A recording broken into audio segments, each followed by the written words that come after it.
Good morning, students. Myself, Dr. Sandhya, and I'm Assistant Professor of Physics from Government College for Women, Badhra, Charkhi Dadri. And आज जो हमारा topic होगा discussion का वो होगा nuclear mass and its determination. ठीक है, तो इसके लिए हमारे पास दो मेथड हैं. First one is Ben bridge mass spectrograph and second one is Ben bridge and the Jordan mass spectrograph.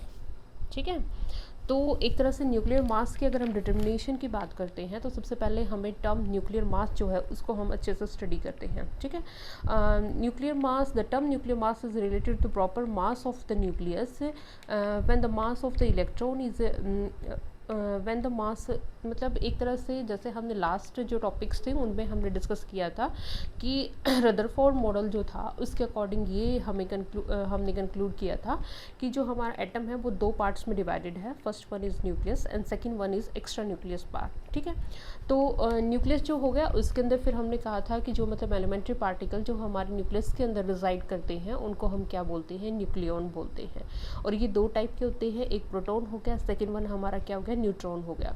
Proton जो होता है वो हमारा क्या होता है, पॉजिटिव चार्ज देता है. न्यूट्रॉन होता है वो हमारा क्या होता है, न्यूट्रल होता है. ठीक है, एंड एक्स्ट्रा न्यूक्लियस जो पार्ट हो गया वो वाला पोर्शन होता है जो एटम में न्यूक्लियस से अलग जितना भी पोर्शन, जो हमने कहा था कि मतलब अगर हम रदरफोर्ड स्कैटरिंग में अल्फा स्कैटरिंग की को ऑब्जर्व करते हैं तो मोस्ट ऑफ द पार्ट है वो हमें होलो मिलता है. तो वो जो होलो जो रीजन है उसके अंदर क्या होता है, हमारा इलेक्ट्रॉन्स है वो रिसाइड करते हैं. और एक इनर कोर जिसके अंदर हमने क्या कहा था कि मतलब पूरा का पूरा मास कंसंट्रेटेड होता है, या फिर हम कह सकते हैं पूरा जो चार्ज होता है, पॉजिटिव चार्ज है वो कंसंट्रेटेड होता है, उसको इन्होंने क्या कहा था, न्यूक्लियस कहा था. ठीक है, अब हमें पता चल गया कि इलेक्ट्रॉन कहाँ पे है, प्रोटॉन कहाँ पे है, न्यूट्रॉन है वो कहाँ पे रिसाइड करते हैं.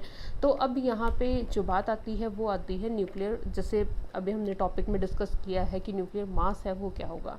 तो न्यूक्लियर मास है वो प्रॉपर, इसका मतलब ये हुआ कि प्रॉपर टर्म है उसका मीनिंग यही है कि मतलब मास, न्यूक्लियस के अंदर जितना भी मास है वो क्या होगा, न्यूक्लियर मास होगा. फिर when the mass of the electron is added to the nuclear mass then atomic mass is form. ठीक है, अब हमने कहा कि मतलब आउटसाइड न्यूक्लियस है उसके अंदर हमारे क्या होंगे, न्यूक्लियन होंगे, एंड आउटर जो रीजन होगा उसके अंदर हमारे क्या होंगे, इलेक्ट्रॉन होंगे. तो इसने क्या कहा कि मतलब जितना न्यूक्लियर के अंदर मास है, ठीक है, तीन टाइप के ही एलिमेंट्री पार्टिकल है हमारे एटम की फॉर्मेशन के अंदर. तो electron, proton and neutron. Proton and neutron है वो न्यूक्लियस के अंदर रिसाइड करते हैं और इलेक्ट्रॉन है वो आउटसाइड में. तो सेकेंड जो लाइन है वो उसका सिग्निफिकेंस यही है कि अगर हम न्यूक्लियर मास और प्लस जितने भी हमारे मतलब इलेक्ट्रॉन जो ऑर्बिटल्स में मूव कर रही हैं उन दोनों के मास को हम कंबाइन कर देते हैं तो हमें क्या मिलता है, एटॉमिक मास. ठीक है, उसके बाद है कि the nuclear mass of an atom can be obtain by subtracting Z orbital electron from the atomic mass. ठीक है, या फिर हम बात कर सकते हैं कि जितना भी एटॉमिक मास होगा उसमें से अगर हम क्या कर देते हैं, उस एटॉमिक मास में से अगर हम इलेक्ट्रॉन का जो मास है वो अगर हम क्या कर देते हैं, सब्ट्रैक्ट कर देते हैं तो भी हमें न्यूक्लियर मास मिल जाता है. ठीक है, mass of the nucleus is almost equal to the atomic mass. ठीक है, अगर हम बात करते हैं कि मतलब प्रोटॉन का न्यूट्रॉन के मास का कंपैरिजन अगर हम इलेक्ट्रॉन के मास में करते हैं तो जो इलेक्ट्रॉन का मास है वो एज कंपेयर टू न्यूक्लियॉन्स वो क्या होता है, बहुत कम होता है. ठीक है, तो इसलिए ओवरऑल ये जनरलाइज कर दिया जाता है कि मतलब जो हमारा मतलब एक तरह से एटॉमिक मास है वो नियरली न्यूक्लियर मास के ही इक्वल होता है. और वैसे अगर हम मतलब माइन्यूटली स्टडी करें तो वो हो जाएगा कि एटॉमिक मास है वो हमारा क्या होगा, न्यूक्लियर मास प्लस हमारा जो ऑर्बिटल्स में जो इलेक्ट्रॉन्स हैं उन दोनों के मास का सम. उसके बाद जैसे हमने मतलब मेज़रमेंट की बात की थी कि न्यूक्लियर मास को अगर हम मेज़र करना चाहते हैं तो वो किस तरह से होगा. The main aspect related to the measurement of the nuclear mass वो क्या होंगे, first separate all the isotope of elements. अब मेन बात जो है, तब अगर हम न्यूक्लियर मास फाइंड आउट करना चाहते हैं, ठीक है, तो न्यूक्लियर मास फाइंड आउट करने के लिए हमें पता होना चाहिए कि जो मतलब आइसोटोप है उनको अगर हम सेपरेट करने के लिए सेपरेट कर लेते हैं तो उस केस में भी ये चीज़ क्या हो जाएगी, ईजी हो जाएगी. The isotope separation is not possible by the chemicals method. अब जैसे हमने अब टर्म हमने यूज़ की है आइसोटोप्स, तो आइसोटोप होते क्या हैं, जैसे हमने कहा किसी भी एलिमेंट को अगर आप रिप्रेजेंट करते हो तो रिप्रेजेंटेशन में हमारा क्या होता है, एक्स एक्स से हम अगर किसी एलिमेंट को रिप्रेजेंट करते हैं तो हम क्या लिखते हैं, उसके ऊपर जो लिखा जाता है वो हमारा क्या होता है ए, और जो नीचे है सबस्क्रिप्ट में हम जो लिखते हैं वो हमारा क्या हो गया अपना होता है जेड। ठीक है, ए रिप्रेजेंट करता है हमारा मतलब एटॉमिक मास, और जो नीचे जेड जो होता है वो हमें क्या देता है, एटॉमिक वेट की रिप्रेजेंटेशन देता है। ठीक है, एंड आइसोटॉप्स होते हैं वो क्या होते हैं कि मतलब कोई भी एटम हो गया जिसके अंदर पॉसिबिलिटी है कि वो मतलब डिफरेंट आइसोटॉप्स किसको कहेंगे, अगर मतलब उस एलिमेंट मतलब 2 या 3 फॉर्म में अगर वो मिल रहा है, ठीक है, उन सब के लिए क्या हो गया, मतलब आपका जेड की वैल्यू जो होगी वो क्या होगी, सेम होगी, लेकिन जो मास होगा वो क्या हो जाएगा, सबके लिए डिफरेंट होगा। ठीक है, तो वो क्या हो गया, आइसोटोप हो गया। अब इन्होंने क्या कहा, न्यूक्लियर मास अगर आप फाइंड आउट करना चाहते हैं तो आपको एक तरह से जो आइसोटोप्स हैं उनको आपको क्या करना पड़ेगा, सेपरेट करना पड़ेगा। अब इसने क्या कहा, जो सेपरेट करने के लिए जो पॉसिबिलिटी है वो ये मतलब कोई हम केमिकल रिएक्शन लगा दें या फिर फिजिकल या केमिकल जो प्रॉपर्टीज़ होती है उनकी हेल्प से हम ऐसा कर दें कि मतलब हम उनको क्या कर सकते हैं, एक तरह से डिस्टिंग्विश कर सकते हैं, तो वो पॉसिबिलिटी नहीं है। ठीक है, तो डिफ़िकल्टी मेन चीज़ मेजरमेंट में यही है। तो फिर इसने थर्ड जो पॉइंट है वो क्या है, the instrument used for this is called mass spectrograph. अब अगर हम इन आइसोटॉप्स को अगर सेपरेट आउट करना चाहते हैं तो उसमें क्या कहा इन्होंने कि मतलब एक इंस्ट्रूमेंट हम यूज़ करते हैं जिसको इन्होंने क्या कह दिया, mass spectrograph, and one such instrument is known as Bainbridge mass spectrograph. और जो यहाँ पे हम यूज़ कर रहे हैं वो हमारा क्या होगा, Bainbridge mass spectrograph. This has been done by the high precision, मतलब एक तरह से मास स्पेक्ट्रोग्राफ है वो मतलब एक एक्यूरेसी उस केस में एग्जिस्ट करती है। ठीक है, उसके बाद अगर हम बेन ब्रिज मास स्पेक्ट्रोग्राफ की बात कर रहे हैं तो मेन बात आती है प्रिंसिपल की। ठीक है, द बेसिक प्रिंसिपल है वो मतलब आइसोटोप सेपरेशन के लिए involve the dispersion of the different particle under the magnetic field. ठीक है, आपने मतलब कोई भी एलिमेंट ले लिया जिसके आइसोटोप के एग्जिस्ट करते हैं, जैसे हाइड्रोजन है उसके केस में आइसोटोप कितने होते हैं, 3 आइसोटोप होते हैं उसके। तो अगर हम उसको सेपरेट करना चाहते हैं तो इसने कहा कि this involve the dispersion of the different particle under the magnetic field. आप मैग्नेटिक फील्ड की हेल्प से जो उसके आइसोटॉप्स हैं उनको हम क्या कर देंगे, डिफरेंशिएट कर देंगे। ठीक है, उसके बाद एक और पॉइंट है, अगर हम मतलब इस जो मास स्पेक्ट्रोग्राफ हम यूज कर रहे हैं उसके लिए अगर हम सेंसिटिविटी है उसको बढ़ाना चाहते हैं तो उस केस में हम क्या ले लेते हैं, वेलोसिटी सेलेक्टर यूज़ कर लेते हैं। ठीक है, वेलोसिटी सेलेक्टर क्या है वो हम आगे पढ़ेंगे। The velocity selector consist of the basic assembly of the transverse electric and magnetic field. ठीक है, ट्रांसवर्स वर्ड हम यूज़ कब करते हैं, हम यूज़ करते हैं कि जब कोई भी मतलब फील्ड आप अप्लाई कर रहे हो तो वो सो क्या होना चाहिए, एक दूसरे के परपेंडिकुलर। कभी भी कोई चीज़ अप्लाई करते हैं तो हम उसको ट्रांसवर्स यूज़ करते हैं। जैसे आपने इलेक्ट्रोमैग्नेटिक रेडिएशन है उसके बारे में भी पढ़ा होगा कि जो इलेक्ट्रोमैग्नेटिक वेव होती है उसमें electric field and magnetic field वो दोनों क्या होते हैं, ट्रांसवर्स होते हैं। और ट्रांसवर्स वो किसकी होते हैं, जो डायरेक्शन ऑफ प्रोपेगेशन है। ठीक है, तो यहाँ भी क्या कहा इन्होंने कि मतलब वेलोसिटी सेलेक्टर भी एक तरह से एक ओवरऑल असेंबली है उसको हम बोल रहे हैं। उसके अंदर हमारा क्या है, electric field and magnetic field है, फिर दोनों एक दूसरे की क्या है, ट्रांसवर्स है, मीन्स एक दूसरे के परपेंडिकुलर है। The P1 and P2 are the 2 plate having the potential difference. अब इसके अंदर हमने क्या कर दिया, 2 प्लेट ले ली। ठीक है, P1 एंड P2। उसके बाद मैग्नेटिक फील्ड है वो भी मतलब एक तरह से परपेंडिकुलर डायरेक्शन में आप अप्लाई करोगे और उसकी रिप्रेजेंटेशन क्या है, हमारा डॉटेड सर्कल। ठीक है, ये फिगर थोड़ा सा मतलब ब्लर है, लेकिन जो स्टार्टिंग में अगर आप बात करोगे आप क्या ले रहे हो, एक पॉजिटिव आयन बीम ले रहे हो। ठीक है, जो स्टार्टिंग में जो ऊपर से टॉप से शुरू हो रहा है, उसके बाद 2 स्लिट हैं हमारी S1 एंड आपका क्या हो गया, S2 हो गया। ठीक है, उसके बाद यहाँ से मतलब एक तरह से कॉलीमेटेड जो बीम है या फिर एक्सेलरेटेड बीम है, क्योंकि एक्सेलरेशन आप कैसे प्रोड्यूस कर सकते हो, आप कोई ना कोई पोटेंशियल डिफरेंस लगाओगे। ठीक है, पोटेंशियल डिफरेंस की हेल्प से आपने क्या कर दिया, उनको एक्सेलरेट कर दिया। ठीक है, उसके बाद फिर क्या है कि मतलब इलेक्ट्रिक फील्ड है वो मेंटेन हमारा किससे किया हुआ है, 2 प्लेट हैं जो हमारा मतलब 2 ये जो प्लेट लगी हुई है एक तरह से वाई डायरेक्शन में आप अज्यूम कर सकते हो, मतलब वर्टिकली जो 2 ये प्लेट लगी हुई हैं ये हमारी क्या दे रही हैं, एक तरह से इलेक्ट्रिक फील्ड हमने अप्लाई किया हुआ है, that is represented by P1 and P2। ठीक है, उसके बाद फिर क्या है कि मतलब यहाँ से हमने पोटेंशियल डिफरेंस है उसको हमने क्या कर दिया, मेंटेन कर दिया। मेंटेन करने के बाद फिर क्या हो गया कि मतलब जो मैग्नेटिक फील्ड है, मैग्नेटिक फील्ड हमने वो क्या किया है, किसी इलेक्ट्रोमैग्नेट से है, मतलब हमने प्रोड्यूस किया है, और एक तरह से क्या हो गया, जो इसके दो प्लेट्स जो लगी हुई हैं उसके चारों तरफ हमारा जो मतलब एक तरह से एक सर्कल की फॉर्म में बना हुआ है, वो हमारा क्या है, मैग्नेटिक फील्ड है, उसको शो कर रहा है। और ये दोनों फील्ड इस टाइप से हैं कि जो मतलब फोर्स हैं वो एक दूसरे को क्या करती हैं, बैलेंस करती हैं, ठीक है। ई है उससे आप रिप्रेजेंट करोगे इलेक्ट्रिक फील्ड इंटेंसिटी, ठीक है, और वो मतलब क्या है, हमारी P1 एंड P2 दो प्लेट्स हैं जो मतलब एक तरह से पोटेंशियल शो करती हैं, ठीक है।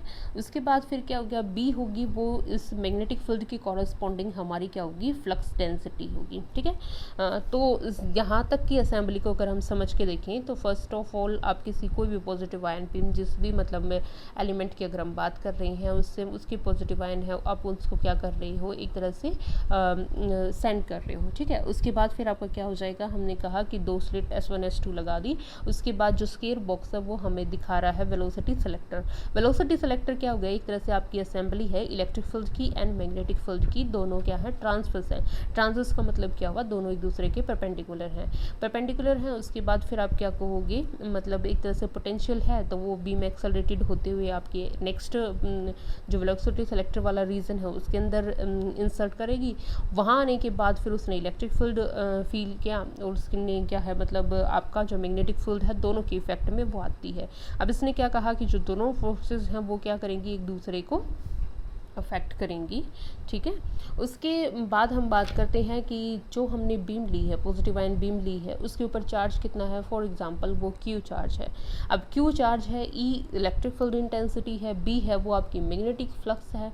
तो इन्होंने क्या कहा कि मतलब उस चार्ज जो पार्टिकल है उसके ऊपर क्या हो जाएगा, आपका मतलब इलेक्ट्रिक फील्ड का भी इफेक्ट होगा, उसके ऊपर आपका मैग्नेटिक फील्ड का भी इफेक्ट होगा, ठीक है। तो अब क्या कहोगे कि जो मतलब इलेक्ट्रिक फील्ड की अगर हम बात करते हैं,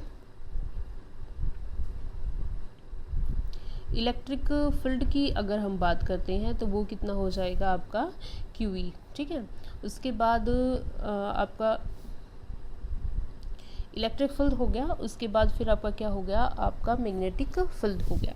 मैग्नेटिक फील्ड हो गया तो फिर क्या है आपका मैग्नेटिक फील्ड में हमारा क्या हो जाएगा,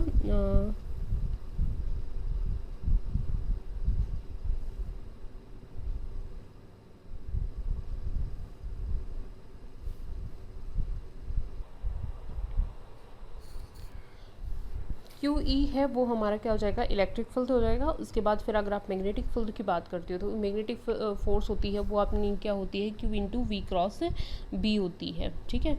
तो ये हमारा क्या हो जाएगा, इलेक्ट्रिक फील्ड के कॉरस्पॉन्डिंग जितनी भी फोर्स वो चार्ज पार्टिकल एक्सपीरियंस करेगा। उसके बाद मैग्नेटिक फील्ड के कॉरस्पॉन्डिंग जितनी भी फोर्स होगी वो जो एक्सपीरियंस करेगा। उसके बाद फिर इन्होंने कहा कि मतलब एक तरह से अगर हम बात कर रहे हैं कि दो फोर्सेस हैं, अगर वो दोनों एक टाइम के ऊपर बैलेंस होती हैं, बैलेंस होंगी तो फिर हम दोनों की इफेक्ट को क्या कर सकते हैं, दोनों की कॉरस्पॉन्डिंग जितनी भी फोर्स है QE एंड QVB दोनों को हमने क्या कर दिया, कंपेयर कर दिया। कंपेयर करने के बाद हम क्या कहेंगे कि जो मतलब Q से Q कैंसिल आउट हो जाएगा। यहाँ पे आप कह सकते हो कि जो वेलोसिटी होगी वो क्या हो जाएगी आपकी E डिवाइडेड बाई B, ठीक है। इसका मतलब क्या हुआ कि जितने भी चार्ज पार्टिकल जो भी एक बीम की फॉर्म में हमें मिल रहे हैं, ठीक है, आप इलेक्ट्रिक फील्ड उनके ऊपर अप्लाई कर रहे हो, उनके ऊपर मैग्नेटिक फील्ड अप्लाई कर रहे हो, same electric field and same magnetic field के कॉरस्पॉन्डिंग जो भी चार्ज पार्टिकल होंगे उनकी कॉरस्पॉन्डिंग जो वेलोसिटी होगी वो भी क्या होगी, सेम होगी। क्योंकि वेलोसिटी है इन चार्ज पार्टिकल की वो किस पर डिपेंड कर रही है, वो सिर्फ डिपेंड कर रही है इलेक्ट्रिक फील्ड पे एंड आपके मैग्नेटिक फील्ड पे, ठीक है। उसके बाद ये हो गया, ये रीज़न कौन सा था, ये हमारा वेलोसिटी सेलेक्टर में जो electric field and magnetic field है उसके अंदर कंपैरिजन की हम बात कर रहे थे। All the ions having the velocity v is given by E by B and don't suffer any deviation, ठीक है, क्योंकि सबके लिए ही वेलोसिटी क्या होगी, सेम होगी। All the ions having the velocity v can have the different mass. अब यहाँ पे जो वेलोसिटी जो डिसाइड कर रहा है वो डिसाइड कर रहा है electric field and magnetic field, तो वो मास पे तो डिपेंड कर ही नहीं रहा, वो मास पे डिपेंड नहीं कर रहा। तो यहाँ पे हम अलग अलग ये बता नहीं सकते ना कि इस वेलोसिटी मतलब वो चाहे हम डिफरेंट आइसोटोप की अगर आप बात कर रहे हो, ठीक है, तो वो सब सारे जो आइसोटोप होंगे सबके लिए जो वेलोसिटी होगी वो चीज़ क्या होगी, सेम होगी।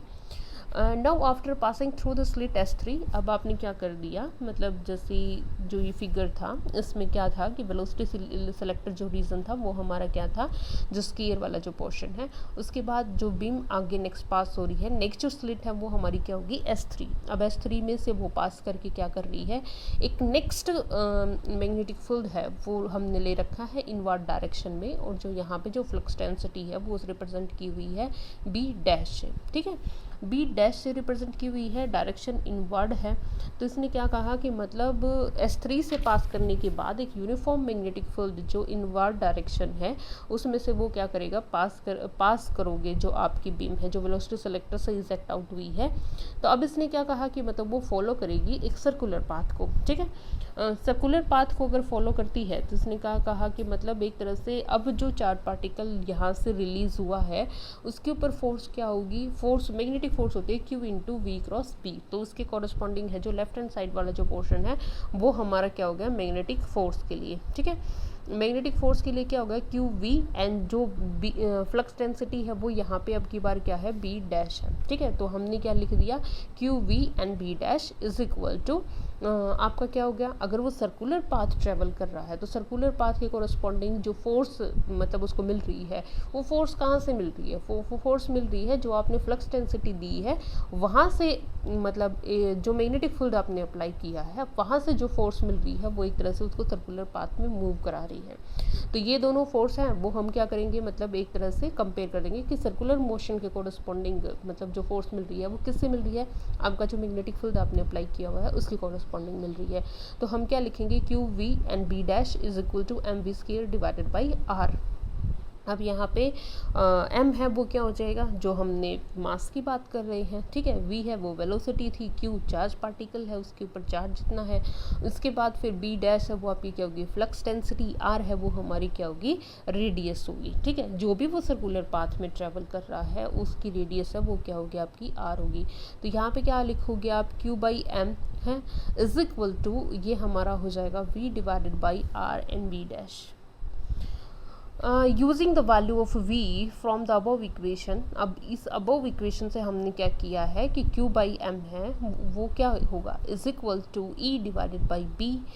यहाँ एक और चीज़ आप नोट कर सकते हो जो हमने किया है कि q by m is equal to v divided by r and b dash. अब जो ऊपर जो इक्वेशन हमने फाइंड आउट की है, जो फर्स्ट वन जब हमने electric field and magnetic field दोनों को कंपेयर किया था, यहाँ से हमने वेलोसिटी की वैल्यू फाइंड आउट की थी कि v is equal to e by b। वो वैल्यू हम क्या करेंगे, अब जो इक्वेशन जो हमारे रिजल्ट आया है मैथमेटिकल इसमें हम क्या करेंगे पुट करेंगे। तो आप क्या लिखोगे q by m is equal to v की जगह पे क्या लिखोगे e डिवाइडेड बाई b, ठीक है। तो फाइनल हमें क्या मिलेगा q by m is equal to e divided by b dash and r हो गया, ठीक है।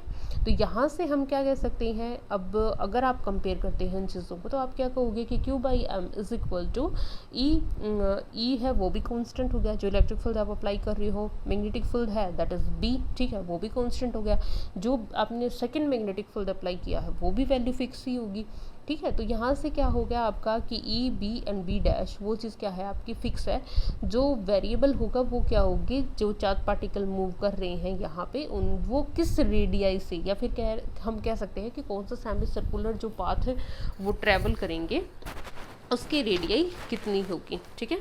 तो एक तरह से ये चीज़ आ गई और यहाँ से हम कंक्लूड कर सकते हैं कि q by m is directly proportional to 1 by r, ठीक है। तो इसका मतलब क्या हुआ कि चार्ज बाई मास रेशियो को अगर हम बात कर रहे हैं, चार्ज बाई मास रेशियो है वो डिसाइड कर रहा है कि जो सेमी सर्कल की फॉर्मेशन हो रही है अब, और आगे हमने ये जो चार्ज पार्टिकल सेमी सर्कुलर या मतलब सेमी सर्कुलर मतलब एक तरह से पाथ ट्रैवल करके जा रहे हैं, तो वो फाइनल कहाँ पे जा रहे हैं, एक फोटोग्राफिक प्लेट पे हमने लगा दिया है, वहाँ हम उनको क्या कर रहे हैं ट्रेस कर रहे हैं, ठीक है। अब क्या होगा, अब हम कह रहे हैं कि जो ये पाथ ये ट्रैवल कर रहे हैं जिसको हम फोटोग्राफिक प्लेट है उसके ऊपर ऑब्जर्व कर रहे हैं, तो हम देख सकते हैं कि ये जो वैल्यू है वो वेरिएबल होगी अकॉर्डिंग टू मास, ठीक है। क्योंकि q बाई m है जो चार्ज पार्टिकल आप ले रहे हो, हमने कहा कि मतलब किसी भी एलिमेंट है उसके कोरस्पॉन्डिंग डिफरेंट आइसोटोप्स हो सकते हैं। आइसोटोप्स की नॉलेज हमें है कि भाई वो क्या होता है, भाई चार्ज है उनके कोरस्पॉन्डिंग सेम होगा लेकिन मास है वो चीज़ क्या करेगी वेरी करेगी, ठीक है। चार्ज सेम है, मास है वो चीज़ क्या कर रही है वेरी कर रही है, तो चार्ज भी एक तरह से फिक्स हो जाएगा फॉर डिफरेंट आइसोटॉप्स, ठीक है। तो अब आपका क्या हो जाएगा, जो सेमी सर्कुलर जो पाथ वो बना रही है डिफरेंट जो आइसोटॉप होंगे, वो सिर्फ और सिर्फ डायरेक्टली मास की अगर आप बात करोगे तो वो डायरेक्टली किसके ऊपर डिपेंड करेगा, वो रेडियाई को डिसाइड करेगा, ठीक है। तो अब आप देखोगे कि जो अलग अलग जो आइसोटॉप्स होंगे वो depending upon their mass they will form the different semi circle, ठीक है। आफ्टर दैट कंक्लूजन, अब अगर हम इन सारी चीज़ों को कंक्लूड कर देते हैं कि भाई हमने ओवरऑल अगर हम बात करें, ठीक है, तो ओवरऑल हमने बात की, तो हमने क्या कहा कि मतलब मेन जो पर्पस है हमारा इस मतलब इस टॉपिक का, ठीक है, या फिर मतलब इस इंस्ट्रूमेंट का टॉपिक है, वो है हम आइसोटोप्स हैं उनको हम डिफरेंशिएट करना चाहते हैं, क्योंकि अगर हम न्यूक्लियर मास फाइंड आउट करना चाहते हैं तो हमने क्या कहा कि बस मेन जो डिफ़िकल्टी है वो ये है कि मतलब एक जेड तो सबके लिए सेम है, लेकिन मास की वेराइटी हो सकती है अगर आइसोटोप के एग्जिस्टेंस की हम बात करते हैं, ठीक है। फिर हम बात करते हैं कि मतलब हमने क्या कर लिया, इलेक्ट्रिक एंड मैग्नेटिक फील्ड है वो अप्लाई कर दिया, वो अप्लाई करने के बाद एक वेलोसिटी का एक्सप्रेशन हमने फाइंड आउट किया है, उसमें हम कहते हैं कि भाई वो क्या है, सिर्फ उस electric field and magnetic field दोनों का रेशियो है, मास के ऊपर वो डिपेंड नहीं करता। फिर हमने क्या किया, किसी तीसरी स्लिट से उसको पास करके वो हमने क्या किया है, उसको मतलब एक और मैग्नेटिक फील्ड है उसके अंदर इंसर्ट किया है, वहाँ से हमारा एक्सप्रेशन ये आता है कि जो मास है वो हमारा क्या देता है, एक तरह से जो अब फाइनल जो पाथ है जो कि एक सर्कुलर पाथ है उसको डिसाइड करेगा, ठीक है। उसके बाद फिर है कंक्लूजन्स, ठीक है। कंक्लूजन्स में क्या होगा, number of the trace of the lines determine number of the isotope present in the element. अब हमने क्या कहा, जो ट्रेस हैं वो क्या होंगे, जो सेमी सर्कल बनते जा रहे हैं वो जाके फोटोग्राफिक प्लेट के ऊपर स्ट्राइक कर रहे हैं, तो जितने भी नंबर ऑफ ट्रेस हमें मिलेंगे उतने ही नंबर ऑफ आइसोटोप उस एलिमेंट के होंगे, ठीक है। सेकेंड थिंग क्या है, the intensity of the trace indicates the abundance of the isotope, ठीक है। इंटेंसिटी ऑफ द ट्रेस, ठीक है। अब जो इंटेंसिटी है ट्रेस की, कि इंटेंसिटी नॉर्मली क्या होती है कि number of line per unit area, ठीक है। तो उस रीजन के अंदर नंबर ऑफ लाइंस हम कह सकते हैं, या फिर नंबर ऑफ ट्रेस हमें जितने मिल रही हैं, एक तरह से इंटेंसिटी कितनी है, जितने ज़्यादा वो इंटेंस होंगे उसका मतलब उस एलिमेंट के अंदर उन मतलब उस आइसोटोप, उस पर्टिकुलर आइसोटोप की एग्जिस्टेंस की जो पॉसिबिलिटी है वो ज़्यादा है एज कम्पेयर टू अदर्स, ठीक है।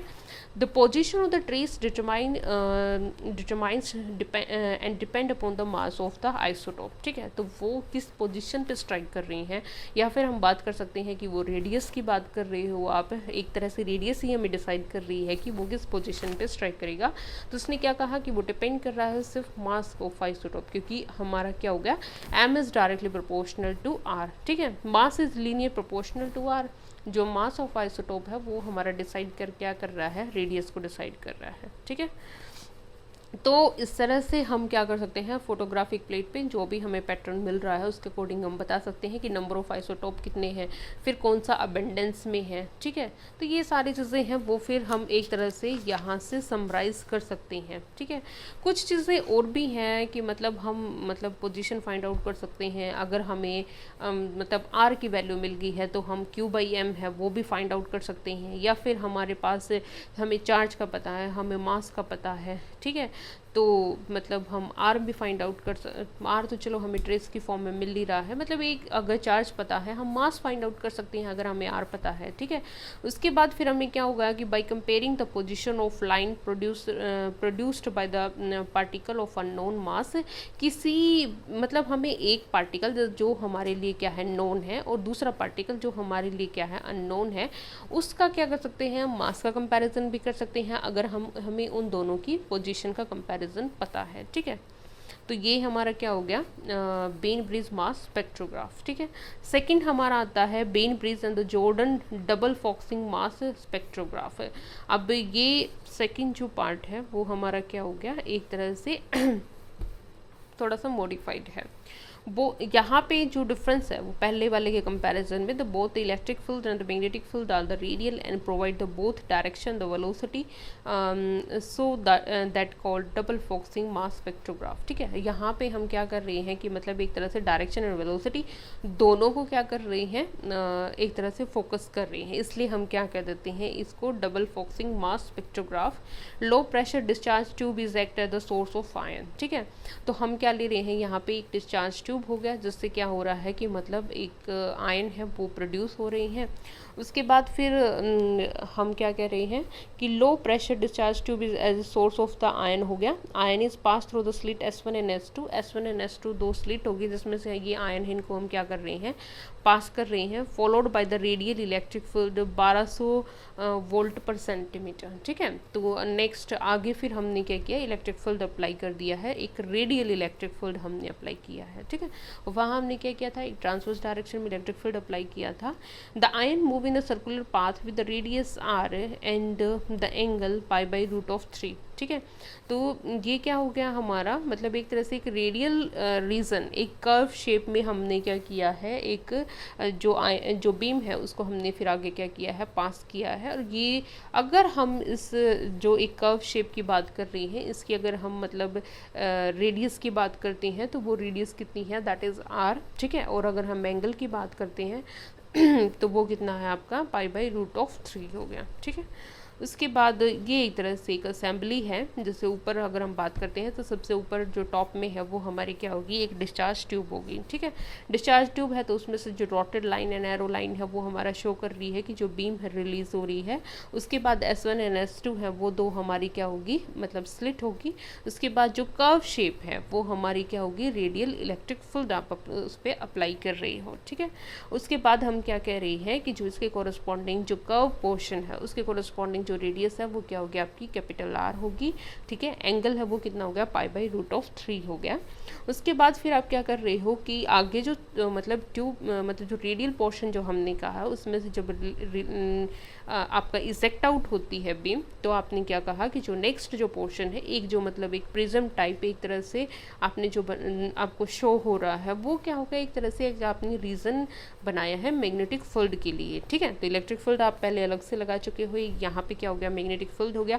बीच वाला जो भी पोर्शन है उसमें क्या होगा, एक तरह से स्ट्रेट लाइन में आपकी बीम इजेक्ट हो रही है।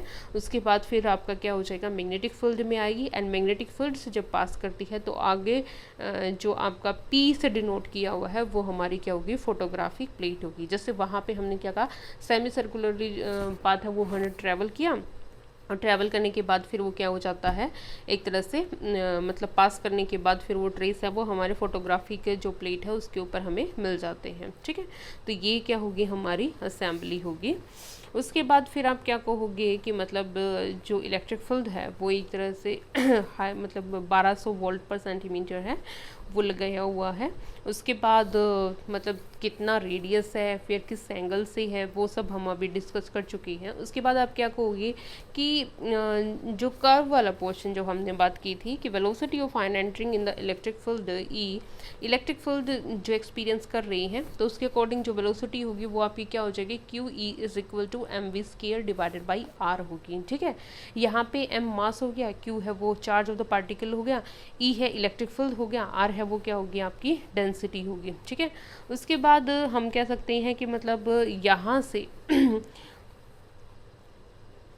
अब after passing through these the ion from the slit S3, अब ये जो रेडियल पोर्शन था जिसमें से हमने क्या कहा, इलेक्ट्रिक फील्ड है वो इजेक्ट आउट हो जाएगा और मतलब इलेक्ट्रिक फील्ड के थ्रू हमारी जो बीम है वो इजेक्ट आउट होगी। उसके बाद फिर इस एंड पे जहाँ तक आपका इलेक्ट्रिक फील्ड लगा हुआ है उसके बाद हमारी जो स्लिट आती है वो क्या होगी, S3 होगी। And ion have the constant kinetic energy will cover the straight path and they enter in the magnetic field H। ठीक है, नेक्स्ट जो हमने मतलब एक तरह से जो शेप बनाई हुई है, ठीक है, वो हमारा क्या हो गया, जो एक तरह से मतलब एक ट्रायंगल की शेप में है वो हमारा क्या हो गया, मैग्नेटिक फील्ड है। ठीक है, और यहाँ पे जो एंगल हो गया वो एक तरह से क्या है आपका π/3 हो गया। उसके बाद finally ion emerging from the magnetic field fall on the photographic plate, और हम क्या करेंगे, वहाँ पे पैटर्न है वो ऑब्जर्व कर लेंगे। और यहाँ के जो कंक्लूजन है वो क्या है, the mass measurement are with great accuracy. यहाँ पे जो मतलब मेजरमेंट है वो एक तरह से ग्रेट एक्यूरेसी के साथ है। Double focusing is able to focus the divergent beam, कोई डाइवर्जेंट बीम है तो उसमें भी डबल फोकसिंग है वो हेल्पफुल है to converge it. And resolving high resolving power है वो as compare to previous method is more. उसके बाद फिर है हमारा mass displacement scale across the photographic plate is linear as a special focused is used. ठीक है, जो मास डिस्प्लेसमेंट स्केल की हम बात कर रहे हैं वो हम क्या कर रहे हैं, लीनियर, तो उसकी भी एक तरह से मतलब एक तरह से पॉजिटिव इम्पैक्ट है। मतलब यहाँ पे assembly as compare to previous थोड़ा सा डिफरेंट है। ठीक है, वहाँ पे हमने transverse electric and magnetic field लगाया था। ठीक है, और यहाँ पे हम क्या कर रहे हैं, रेडियल लगा रहे हैं, डबल फोकसिंग कर रहे हैं, और उसके बाद फिर हमें पैटर्न मिल रहा है। एक लीनियर वेरिएशन की बात कर रही हैं, लीनियर असेंबली की बात कर रहे हैं, तो कहा ये कह रहे हैं कि मतलब एक तरह से तो रेडियल जो मूवमेंट है, लीनियर जो मूवमेंट है उसकी वजह से थोड़ा सा हेल्पफुल है। Second double focusing, and third one जो एक्यूरेसी है वो एज कम्पेयर टू प्रीवियस वो क्या है, यहाँ पे ज़्यादा है। तो ये था हमारा Bainbridge and the Jordan mass spectrograph. ठीक है, मेन जो टॉपिक था स्टार्टिंग में हमने बात की थी कि हम बात कर रहे थे कि मतलब न्यूक्लियर के मास हम फाइंड आउट करना चाहते हैं, लेकिन जो मेन जो डिफिकल्टी थी वो थी आइसोटॉप्स की। ठीक है, आइसोटॉप्स जैसे हमने डिस्कस किया कि वो मतलब एटॉमिक नंबर होता है वो सेम होता है लेकिन मास नंबर डिफरेंट होता है। अब हमारा मेन पर्पस था कि जो मतलब अगर मास नंबर डिफरेंट है तो हमें कैसा पता चलेगा कि हम कौन से वाले की मास की बात कर रहे हैं। तो एक तरह से इन मास को हम डिफ्रेंशिएट करना चाहते थे। अब जो लिमिटेशन यही थी कि जो मास है वो किसी केमिकल मेथड से या किसी और प्रॉपर्टी की हेल्प से, फिजिकल या केमिकल प्रॉपर्टी की हेल्प से हम उनको डिफ्रेंशिएट नहीं कर सकते। तो यहाँ पे हमने यूज़ किया टर्म मास स्पेक्ट्रोग्राफ। ठीक है, प्रिंसिपल यही था कि मतलब आपने मतलब इलेक्ट्रिक फील्ड आप लगा रहे हो ठीक है, और मैग्नेटिक फील्ड में मतलब अलग अलग जो मास है वो एक तरह से मतलब एक तरह से डिस्पर्जन है वो फील करते हैं। ठीक है, तो डिस्पर्जन फील करते हैं तो इसका मतलब क्या हो जाएगा, वो वहाँ पे सेपरेट हो जाएंगे। तो हमने दो टॉपिक है मतलब दो अलग अलग मेथड है उनको देखा है। एक आपका क्या होगा, Bainbridge mass spectrograph, and second one is Bainbridge and Jordan mass spectrograph. ठीक है, फर्स्ट वन में जो असेंबली है वो इसमें electric field and magnetic field दोनों परपेंडिकुलर डायरेक्शन में है। इस पूरी असेंबली को हम वेलोसिटी सेलेक्टर कहते हैं। यहाँ से हमें वेलोसिटी मिलेगी और यहाँ कहोगे कि मतलब वो मास में कोई डिफरेंस की बात नहीं आती, क्योंकि इस अलग अलग मासेस के लिए भी वेलोसिटी सेम ही होगी, क्योंकि वो electric field and magnetic field दोनों पे डिपेंड करती है। ठीक है, तो वो सब के लिए सेम है जो आप अप्लाई कर रहे हो इलेक्ट्रिक एंड मैग्नेटिक फील्ड। उसके बाद फिर हम नेक्स्ट एक बी डैश मैग्नेटिक फील्ड आप अप्लाई करते हो, वहाँ से एक सर्कुलर पाथ हमें मिलता है, और उस सर्कुलर पाथ की रेडियस कितनी है वो डिपेंड करेगा ओवरऑल। जब हम मैथमेटिकल करते हैं तो वहाँ से हमें पता चलता है कि वो वैल्यू डिपेंड करेगी मास ऑफ आइसोटॉप। ठीक है, तो यहाँ से उस ट्रेस के अकॉर्डिंग हम क्या कर सकते हैं, डिफरेंशिएट कर सकते हैं। Thank you.